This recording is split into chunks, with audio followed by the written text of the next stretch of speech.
Okay, so I want to share with you a little bit about BC Electric Railway's Lulu Island line. It was a wonderful train that for 53 years brought people into Richmond for work and entertainment. There was a need to bring people to Richmond, and train was the best, most efficient form of transportation. Originally, it was a steam engine, and it was later changed to electric, and the BC Electric Railway created the interurban tram.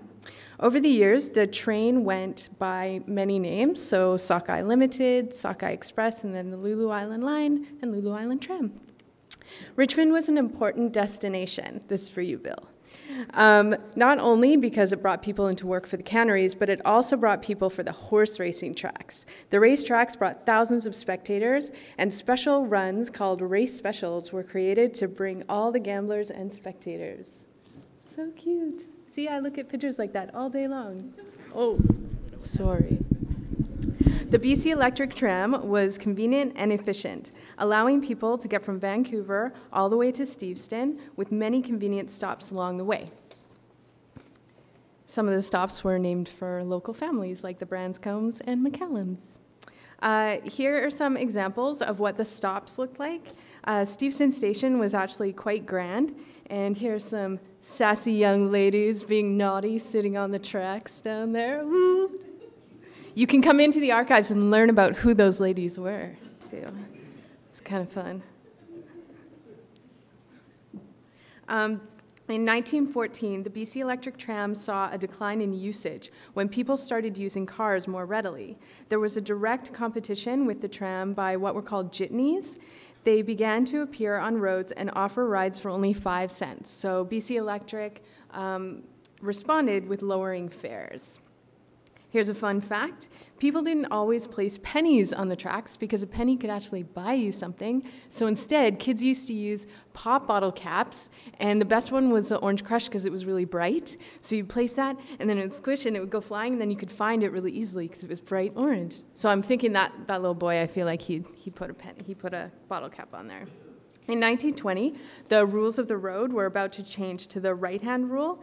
The trains had to undergo expensive makeovers. For example, the doors had to be put on the other side and new steps added. So the top image is people off to the races, and you can see they're using the left-hand side. What?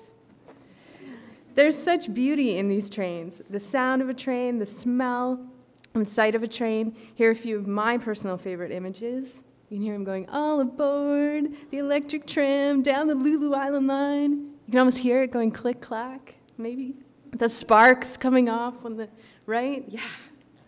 In 1922, the Lulu Island tram was threatened when General Motors devised a plan to replace America's electric railways with cars, trucks, and buses. The strategy was named Rails to Rubber. In 1943, BC Electric Railway hired women to work the tram system due to the labor shortage because of the war. Women worked ticket sales and some of the Vancouver lines, but not the Lulu Island line, which was considered all male territory. The women were called conductorettes. Saucy, I want to be a conductorette. I feel like they sang or something. In 1943, because of gas rationing, the use of trams increased, but just 3 years later, GM's Rails to Rubber plan were successful when GM convinced Canada to use taxpayers' dollars for road construction. In contrast, BC Electric were alone in paying for streetcars, tracks, and poles.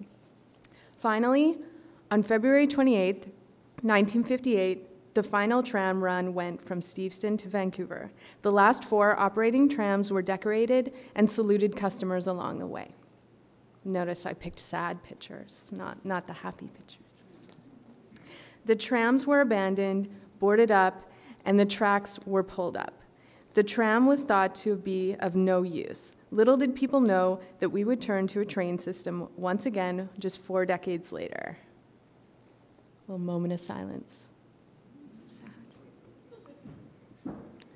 This brings us to today in our Canada Line, a convenient and efficient train system that brings commuters from Vancouver to Richmond. This new system may look very different and use advanced technology, but it does basically the same job as our beloved interurban tram. The Canada Line brings people across the Fraser River and into Richmond just like the Lulu Island tram did. So you get to see the cute little old bridge, and then obviously the new Canada Line bridge. It's so cute. The good old days of being able to goof off around the tracks or squish a pop bottle cap while you wait for your tram are long gone and have been replaced with strict rules and transit police. They're being silly, he's smelling his feet. Oh, so funny. The Lulu Island tram was a wonderful transportation system, and the Richmond Archives has a huge number of images that are being digitized right now. We also have a wonderful DVD that is a digitized movie of the Lulu Island tram's run from 1949.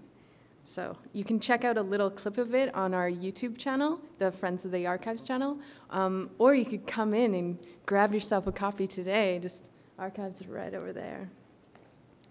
Thank you so much for your time. If you would like to know more about the Richmond Archives, please visit the website or make an appointment to visit us today. Please also visit the Friends of the Richmond Archives YouTube channel, our Facebook page. You can also find us on History Pin. We've got some routes that we marked out that are fun to follow along. And a detailed list of the images that you saw here will be available on our Facebook page.